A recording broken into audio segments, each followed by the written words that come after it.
Josué capítulo 3. Vamos ahí a Josué capítulo 3. Vamos a leer a partir del versículo 1.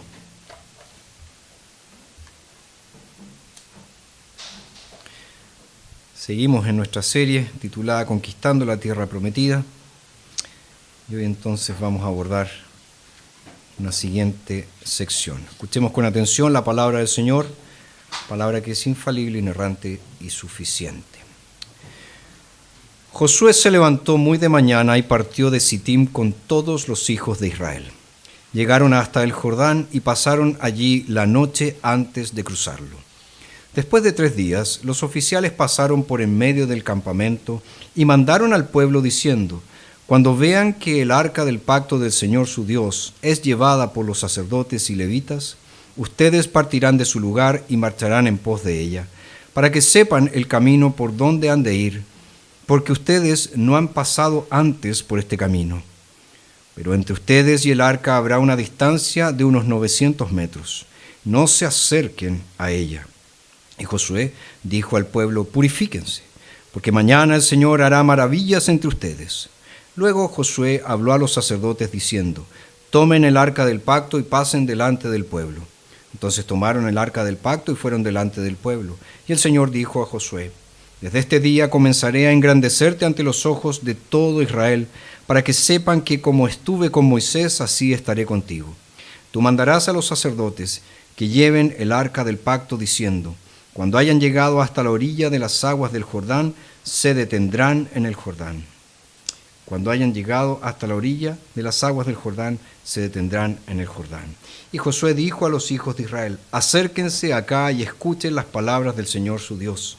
Y añadió Josué: en esto conocerán que el Dios vivo está en medio de ustedes, y que Él ciertamente echará de delante de ustedes a los cananeos, a los heteos, a los heveos, a los fereceos, a los gergeseos, a los amorreos y a los jebuseos. He aquí el arca del pacto del soberano de toda la tierra cruzará el Jordán delante de ustedes. Tomen pues ahora 12 hombres de las tribus de Israel, 1 de cada tribu.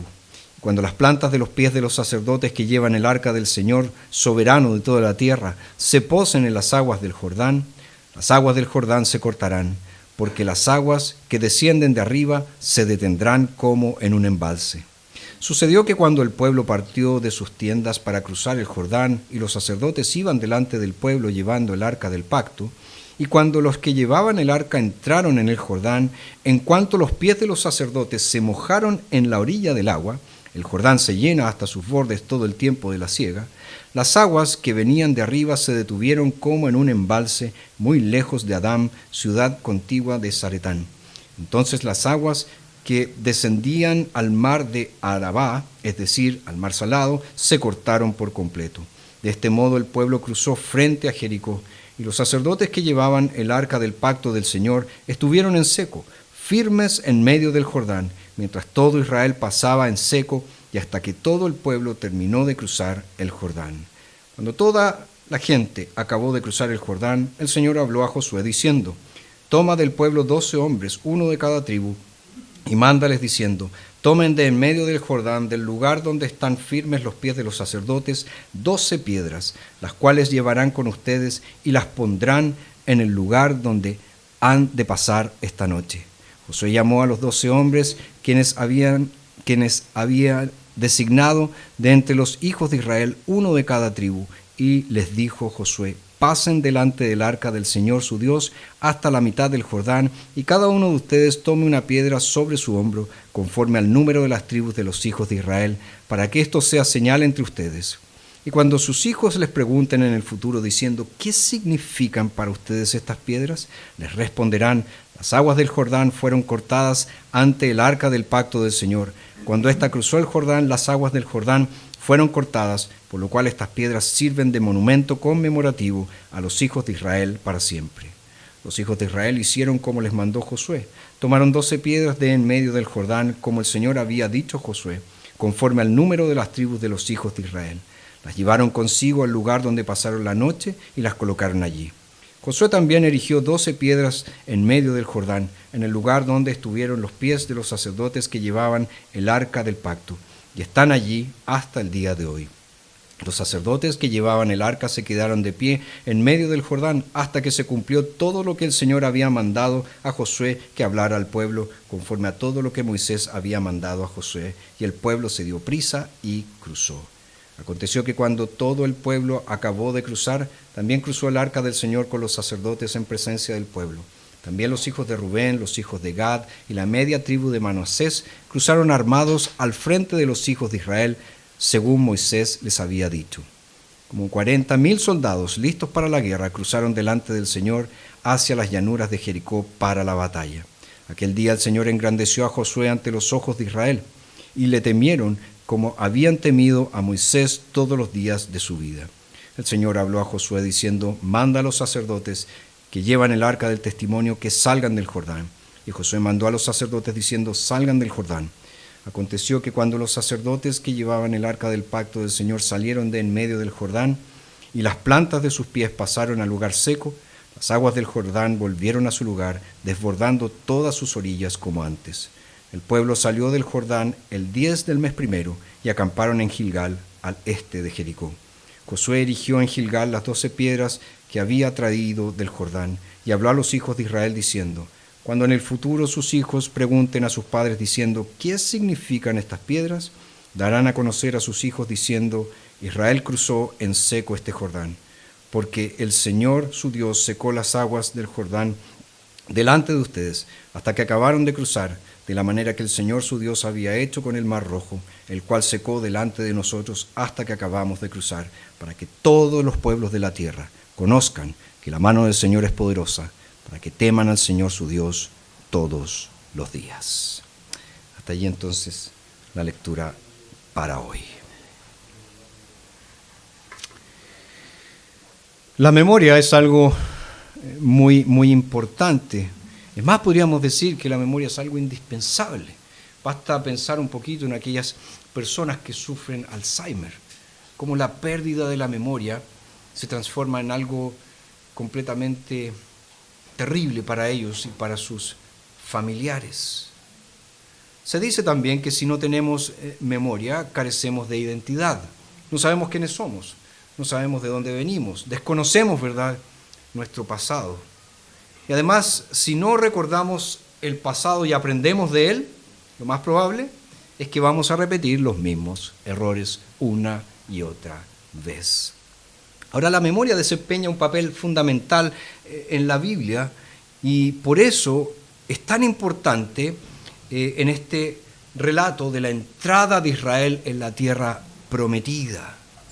Aunque ciertamente el cruce del Jordán se nos presenta aquí en el texto que acabamos de leer como un milagro, es destacable que el énfasis no está tanto en el evento en sí, sino en recordar el significado del evento. En eso está el énfasis. No tanto en el hecho de que las aguas se secaron, sino en qué significa que las aguas se hayan secado. De esa manera, entonces, el recuerdo se convertía en una especie de proclamación a toda la tierra de los actos poderosos de Jehová, de los actos poderosos del Señor y, por ende, del carácter del Señor. ¿Quién es Él? ¿Quién verdaderamente es Él? Ahora, Israel, al recordar el cruce, este milagro del cruce, hacía memoria, ¿verdad?, también de la naturaleza de su lugar en la misión de Dios. La memoria le ayudó al pueblo de Israel a comprender su presente y también les recordó el futuro al que el Señor los había llamado. Los animó a recordar el poder de Dios, los llamó a recordar la bondad de Dios, ese Dios que los trajo a tierra prometida. Y eso también obviamente les dio esperanza para el futuro. Ahora, al exponer estos dos capítulos, yo quiero destacar cuatro cosas que están aquí. En primer lugar, tenemos la necesidad de la presencia de Dios. La necesidad de la presencia de Dios. Acuérdense que el pueblo ciertamente tenía que cruzar aquí el Jordán, pero lo iban a hacer siguiendo el Arca del Pacto. El pueblo cruzaba siguiendo el arca del pacto. ¿Y el arca qué es? El gran símbolo de la presencia de Dios en aquellos días. Entonces tenemos en primer lugar la necesidad de la presencia de Dios. En segundo lugar vemos el extraño plan de Dios. El extraño plan de Dios. Dios le dice a su pueblo y hace que su pueblo cruce el río en el peor momento concebible, cuando cruzar el Jordán era extremadamente peligroso. Entonces parece un plan muy descabellado, parece un plan loco, pero es el plan de Dios, el extraño plan de Dios. En tercer lugar, vemos aquí también los símbolos de la salvación de Dios, porque habiendo cruzado el río, Dios le ordenó, ¿verdad?, a Josué construir 2 monumentos, uno en medio del río y otro en la orilla occidental, es decir, en la tierra de Canaán. Y estas piedras amontonadas, estas 12 piedras amontonadas, tanto en el lecho del río como en la orilla occidental, le recordarían al pueblo la poderosa obra de Dios. Y nunca iban a olvidar entonces su maravillosa gracia.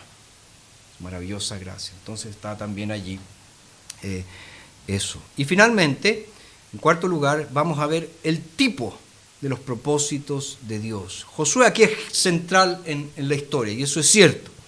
Y el texto nos dice que él está siendo engrandecido, él está siendo exaltado por este milagro del cruce del Jordán, y está siendo exaltado, engrandecido a la vista de todo el pueblo.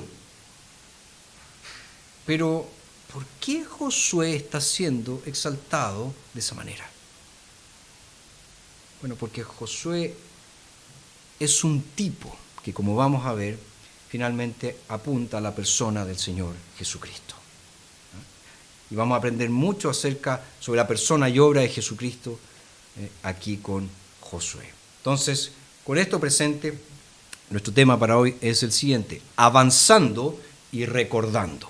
Avanzando y recordando. Vamos entonces con lo primero, la necesidad de la presencia de Dios. Si recordamos lo que hemos visto hasta aquí en Josué, ya en el capítulo 1, Dios le había dicho a Josué que alistara al pueblo para cruzar el Jordán.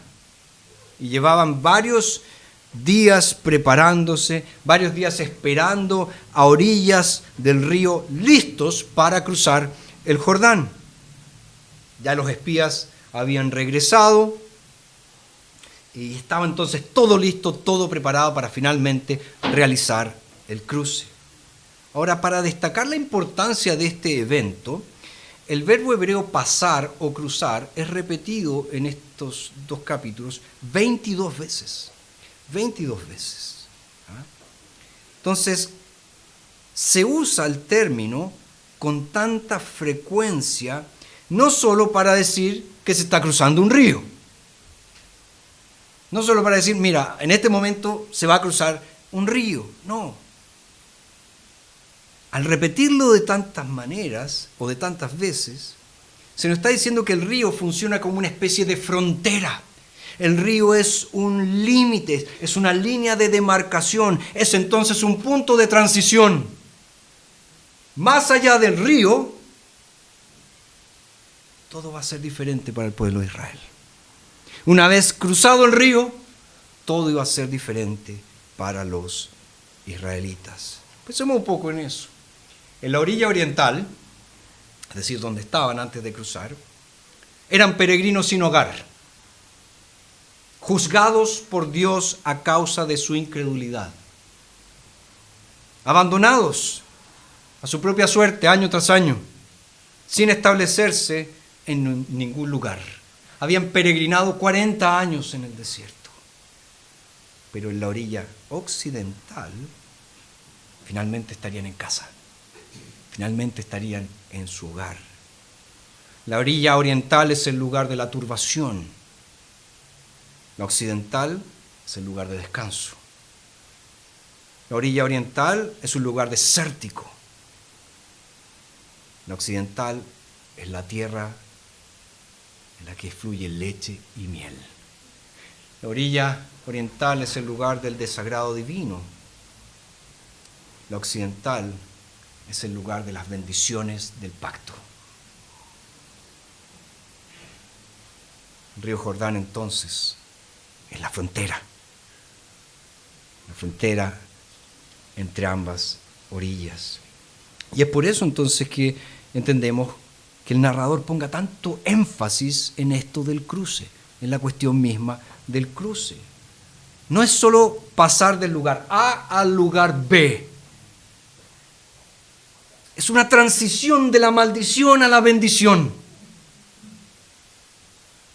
Es una transición de la ira de Dios a la gracia de Dios, al favor divino. De la reprensión a la renovación.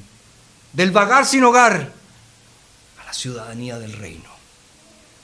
Entonces, antes de cruzar, el pueblo recibe instrucciones muy específicas, y eso lo vimos al comienzo del capítulo 3.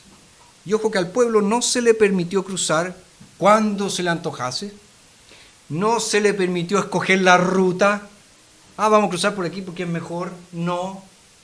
Tenían que seguir el arca del pacto porque nunca habían pasado por allí. Nunca habían transitado por ese lugar. Esto es algo completamente nuevo para ellos, es una nueva experiencia, es algo sin precedentes en su historia. Nunca había sucedido. Ahora pensemos un poco. Algo similar sucede cuando una persona se convierte al cristianismo. Quiero decir, no solo se trata de llegar a la religión cristiana, porque hay algunos que piensan que es así. Sí, yo soy cristiano, mira, me gustó esta cuestión de la religión cristiana, la encontré interesante, encontré que trae un poco de paz a mi corazón. No se trata de adoptar un nuevo estilo de vida. Ni siquiera se trata de cambiar tu vida o de decidirte a que vas a ser mejor, que vas a hacer las cosas mejor. No se trata de eso. Eso no es cristianismo. Un cristiano es alguien que ha cruzado el Jordán, se ha despojado, ha dejado cosas atrás, ha dejado todo ese peregrinaje anterior y finalmente ha entrado en la tierra prometida. Ha sido trasladado del reino de las tinieblas al reino de la luz. Ha sido trasladado del dominio de las tinieblas para el reino de Dios. Se ha producido entonces una transición que es crucial, es decisiva, sin precedentes en la vida de una persona. Nunca ha pasado por algo semejante. Ahora, piensa un momento en ti. Piensa en ti en este momento. ¿Has intentado enmendar tu vida? ¿Has intentado decir, este año quiero ser mejor? Estamos próximos a finalizar este año. Hay muchas personas que van a hacer una serie de compromisos para el año que viene. Año que viene sí voy a bajar de peso. No, año que viene voy a tratar mejor a mi mujer. No, el próximo año voy a hacer tal y tal cosa. Hay muchas personas que están con eso en su cabeza. Voy a enmendar mi vida. ¿Has intentado hacerlo? Quiero decir, ¿has intentado, voy a asistir con más frecuencia a la iglesia? ¿Voy a ser más religioso? ¿Voy a ser más bueno? Pero si ha pasado eso por tu mente, por tu corazón, déjame decirte algo. Nada de eso te va a servir. Nada de eso te va a servir. Debes cruzar la frontera. Debes atravesar esa gran línea divisoria para entrar en el reino de Dios. ¿Qué dice el apóstol Pablo? Si alguno está en Cristo, nueva criatura es. Literalmente, si alguno está en Cristo, nueva creación. Lo viejo pasó, dice Pablo, ahora es hecho nuevo. Fíjese, Pablo no está allí hablando de esforzarse más por ser buena persona. Pablo habla allí de algo mucho más radical. de algo mucho más transformador. Habla de una nueva creación, de ser nuevo, completamente nuevo. De una nueva vida. Habla de un nuevo nacimiento. Por eso te digo hoy, debes nacer de nuevo. Debes nacer de nuevo. Y eso no tiene precedentes en tu vida. Jamás ha pasado eso. Nunca has pasado por eso. Es algo completamente nuevo para ti. Y en nuestro texto eso se ve reflejado de una manera muy, muy clara en la distancia que el pueblo debía mantener del arca. El texto nos dice aproximadamente unos 900 metros. Ahora pensemos en el arca un instante. El arca era majestuosa, imponente en santidad. Por eso, en cierto sentido, era aterrador tener el arca frente a ti. Y el pueblo ciertamente fue sabio en mantener la distancia. Pero esa no es la razón principal de la distancia entre el arca del pacto y el pueblo de Israel al cruzar el Jordán. Recordemos, el arca era el gran símbolo de la presencia del Dios Santo en medio de su pueblo. Y por eso era terriblemente santa, porque el Dios Santo está aquí. Simboliza su presencia aquí. Ahora bien, el objetivo de lo que está a punto de suceder aquí en el Jordán no es que a Israel se le estuviera dando, ¿verdad?, una especie de mecanismo eficiente para cruzar el río, sino que el punto clave aquí es que Dios mismo los iba a guiar, los iba a llevar al otro lado, y quería que ellos vieran que solo gracias a Él, gracias a su presencia en medio de ellos podían cruzar. Ellos podían atravesar. Así que siempre tenía que haber espacio suficiente entre el arca y ellos. De esa manera iban a cruzar a salvo. Para saber que Dios estaba en medio de ellos. Para saber que Él era la principal razón, la causa de que ellos habían sido liberados. Y Josué recalca esto con mucha fuerza en los versos 9 al 11 del capítulo 3. ¿Cómo el pueblo sabría, verdad, que Dios estaba en medio de ellos? Mirando el arca. Mirando el arca. Ellos tenían que mirar el arca y tenían que inmediatamente pensar, Dios está aquí. Dios está con nosotros. Dios nos está guiando a la tierra prometida. Dios está haciendo que crucemos el Jordán. Entonces, pensemos, ¿cómo se pasa del desierto a la tierra prometida? ¿Cómo se sale del juicio de Dios, que es la condición actual del pueblo, verdad? Para vivir bajo la bendición de Dios. Y vivir bajo la bendición de Dios para siempre. ¿Cómo se dejan atrás todos los años de su peregrinación por el desierto y hallar descanso? ¿Cómo cruzan el Jordán? La respuesta del texto es una: solo mediante la presencia del soberano de toda la tierra. Él puede guiar a su pueblo a través de esta gran línea divisoria. Él puede abrirle camino, ¿verdad?, a través de una barrera que parece impenetrable. Por eso te digo, querido amigo, hoy, querida amiga, necesitas entender que no puedes cruzar solo. No puedes cruzar solo. Pero Dios, solo Dios, Él puede abrir camino. Él puede abrirte camino. Entonces, abandona cualquier intento personal de encontrar la vida eterna o de asegurar la vida eterna. No hay camino a la ciudad celestial sino a través del gran poder y el brazo extendido del soberano de toda la tierra. Él debe hacerlo. De hecho, Él se complace de hacerlo por todos aquellos que le buscan. Tenemos entonces, en primer lugar, la necesidad de la presencia de Dios.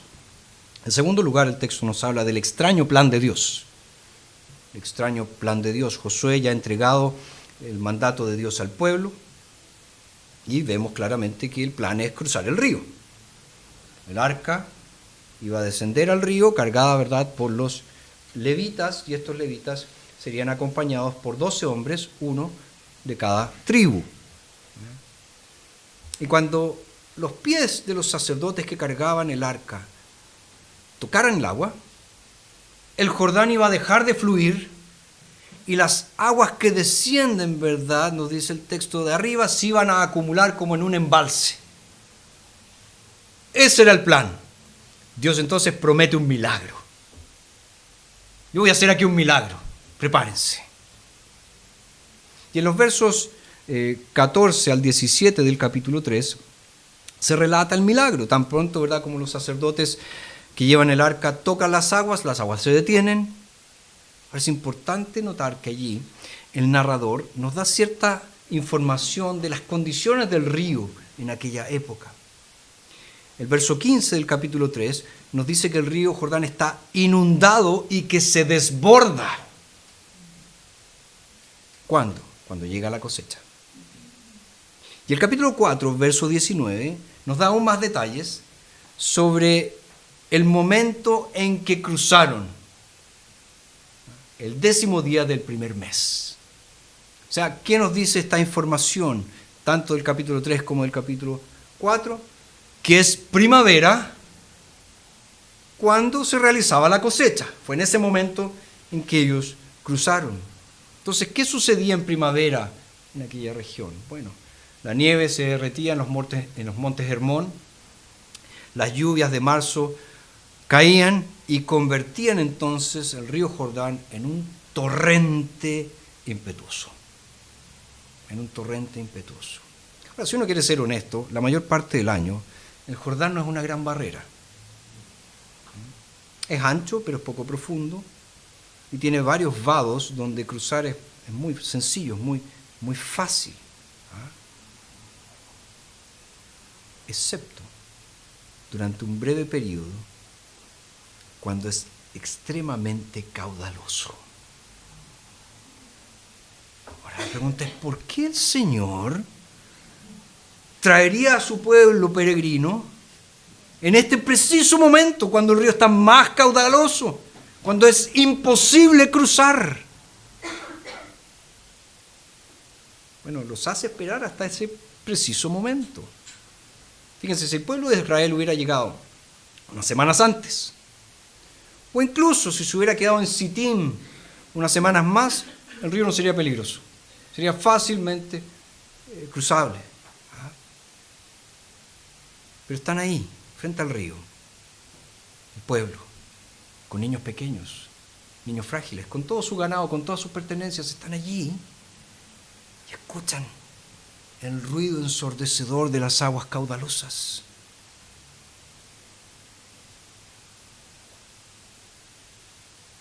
Mientras el pueblo se apiña ahí en la orilla, seguramente empezaron a preguntarse, ¿cómo lo vamos a hacer? ¿Cómo vamos a cruzar esto? Ciertamente deben haber estado alarmados, pero ¿qué pasa? De repente ven los levitas cargando el arca. Llegan. Y basta que pongan sus pies en las orillas del río para que el río pare. Es cierto que en momentos como ese, estar frente a ese desafío enorme, uno se pregunta, ¿qué está haciendo el Señor? ¿Qué es lo que Él está haciendo? ¿Por qué todo tiene que ser tan complicado?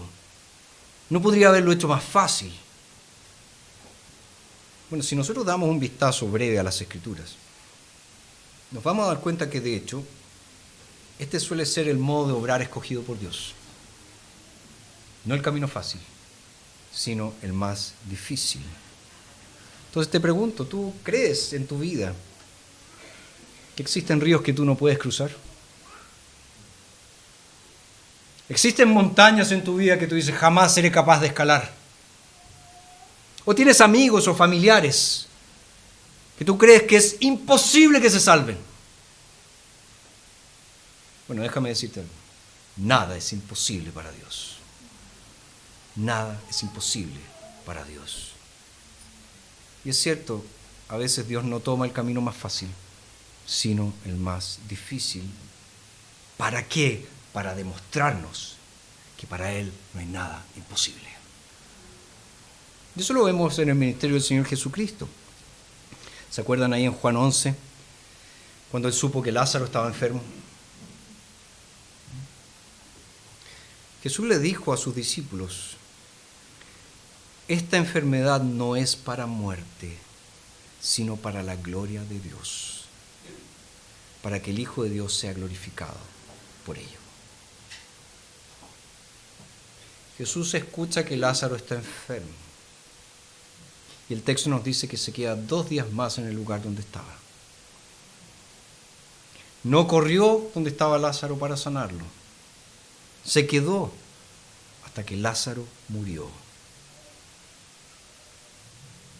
Jesús podría haber ido inmediatamente y haber sanado a Lázaro. De hecho, cuando él llega a Betania, Marta le dice, Señor, si hubieras estado aquí, mi hermano no habría muerto. Y habría sido maravilloso que Jesús hubiera hecho eso. Pero Jesús esperó hasta que la enfermedad le quitó la vida a Lázaro y hasta que Lázaro fue sepultado. Y llevaba 4 días sepultado. Y después, con una palabra, lo resucitó, sin ningún esfuerzo. Podríamos decir, Jesús esperó hasta que el río se desbordó. ¿Por qué? ¿Por qué? Bueno, Jesús nos da la respuesta en el caso de Lázaro, que nos sirve de patrón para entender este actuar de Dios. Este extraño actuar de Dios.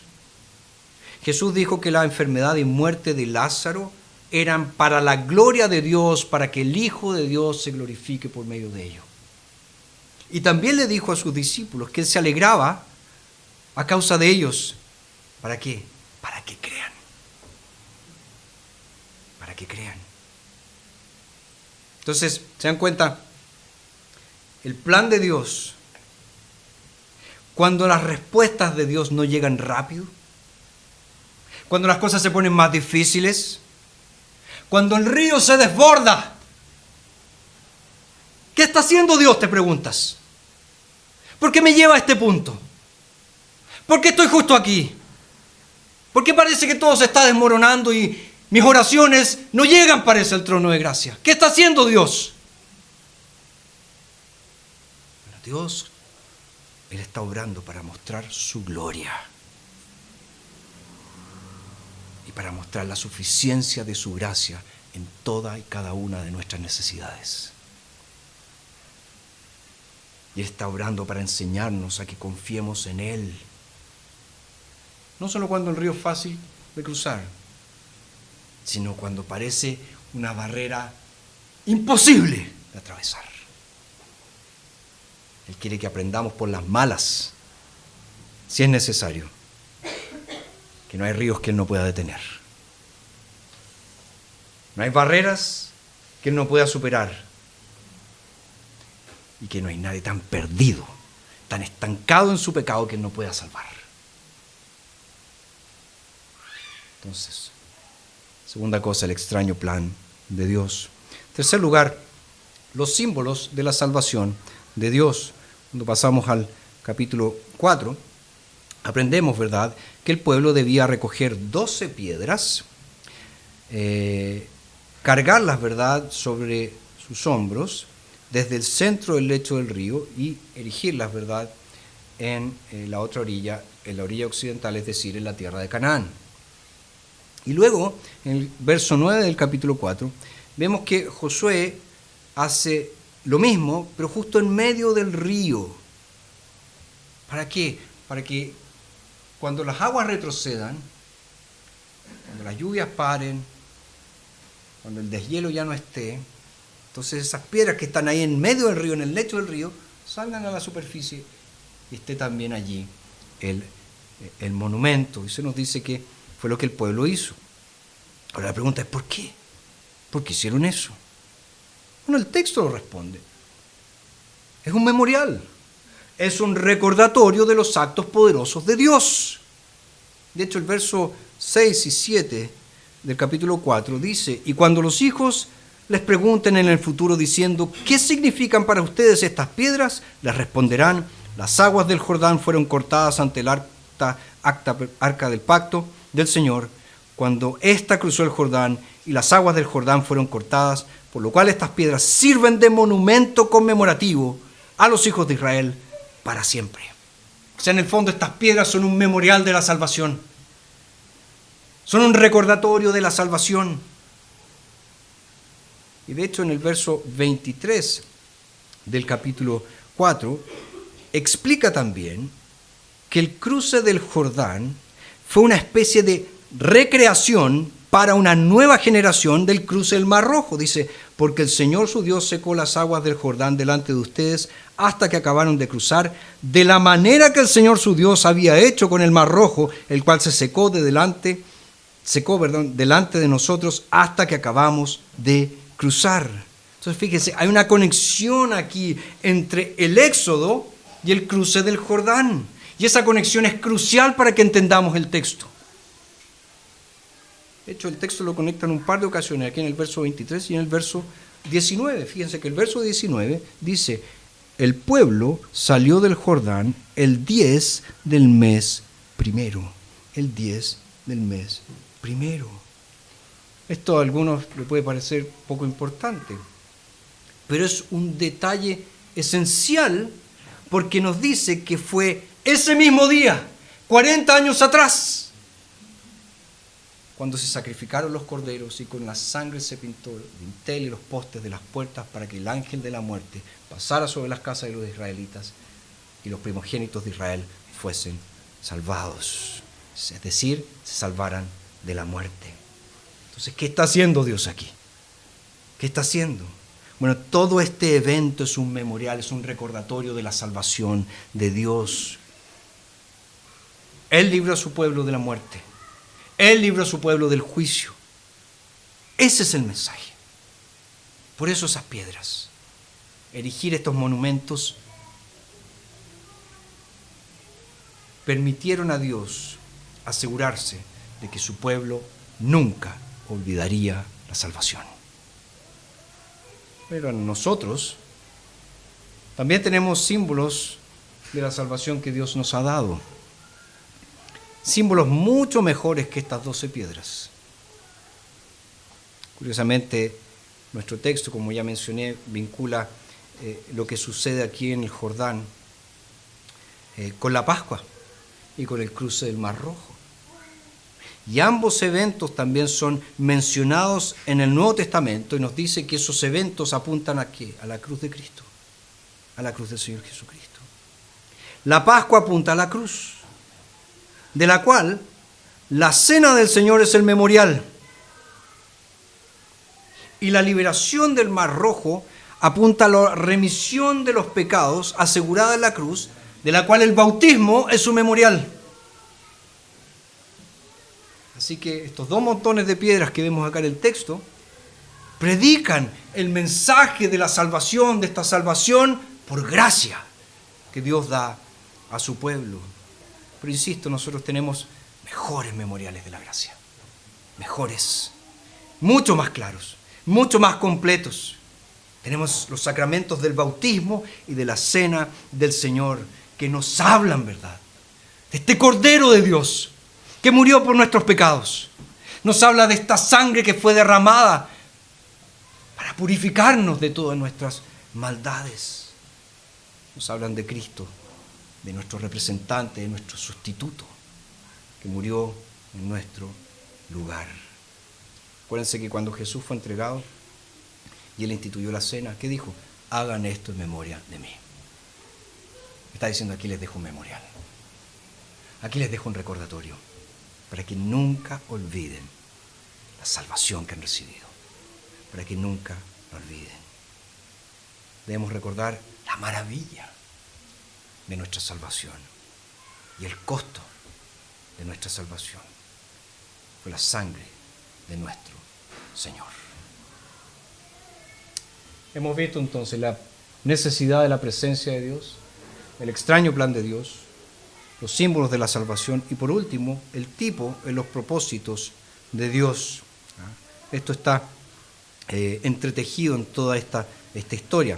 Dios en el capítulo 3, verso 7, le dijo a Josué que parte de su propósito, parte de todos estos eventos, era engrandecer a Josué ante los ojos del pueblo. Y en el verso 14 del capítulo 4 nos dice que eso fue lo que exactamente sucedió. Dice, aquel día el Señor engrandeció a Josué ante los ojos de Israel y le temieron como habían temido a Moisés todos los días de su vida. Fíjense, Josué salvó al pueblo, lo guió a través del Jordán rumbo a la tierra prometida. Por lo tanto, Dios, ¿qué hizo con él? Lo engrandeció, lo exaltó. Es el modelo, ese es el tipo. Pero la realidad a la que apuntaba el tipo llegó cuando otro Josué salió vivo de las aguas del Jordán. Y esas aguas eran para él, ¿qué cosa? Una señal del bautismo, de la ira de Dios, que pronto sufriría en la cruz. Y él continuaría, ¿verdad?, conquistando los poderes de las tinieblas, triunfando sobre todos ellos y haciendo, como dice Pablo en Colosenses 2, espectáculo público de ellos en la cruz del Calvario.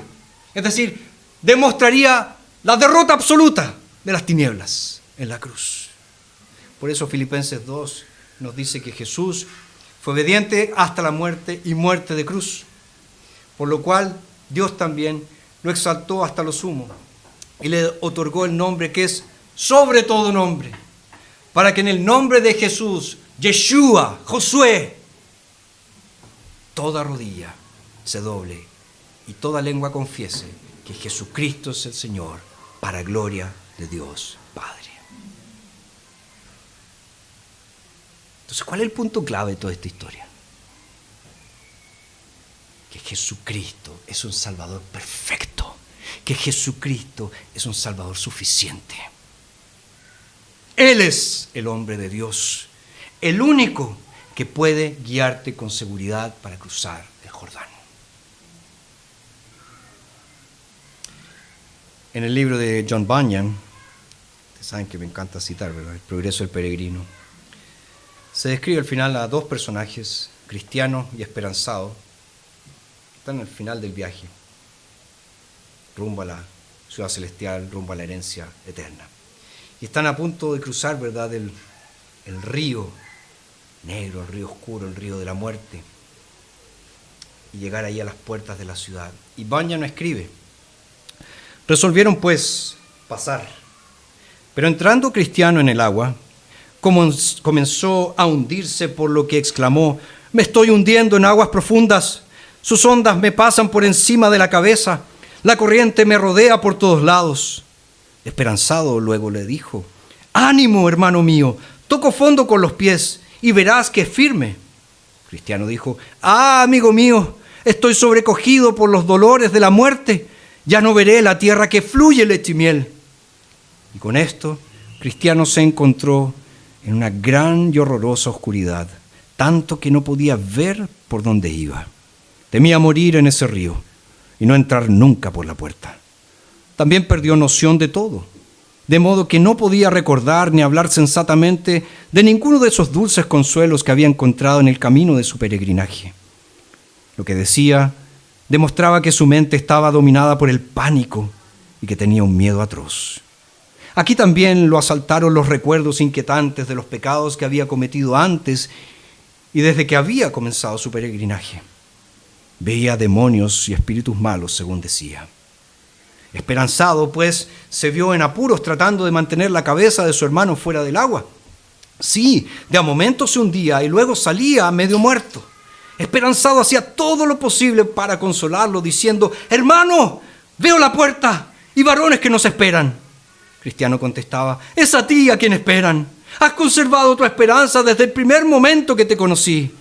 Esperanzado le dice: ay, hermano mío, estas aflicciones y amarguras por las que estás pasando en estas aguas no son señal de que Dios te haya desamparado, sino que son enviadas para probarte, para ver si te acuerdas de lo que por su bondad has recibido y para que te apoyes en Él en medio de tus aflicciones.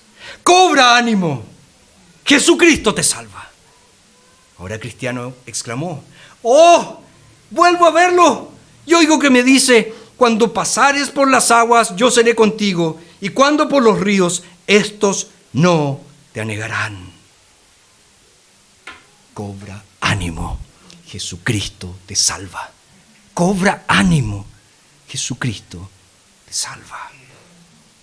Queridos, Jesús es el centro, no solo de este pasaje de Josué, sino del Evangelio de Dios. Y Él es tu única esperanza para pasar del desierto a la tierra prometida.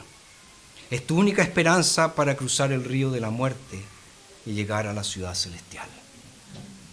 Así que fija tus ojos en Él. Fija tus ojos en Jesucristo. Confía en Él. Él jamás te va a abandonar. Así que recuerda a Jesús. Recuerda su salvación. Y sigue adelante. Rumbo a la ciudad celestial. Oremos.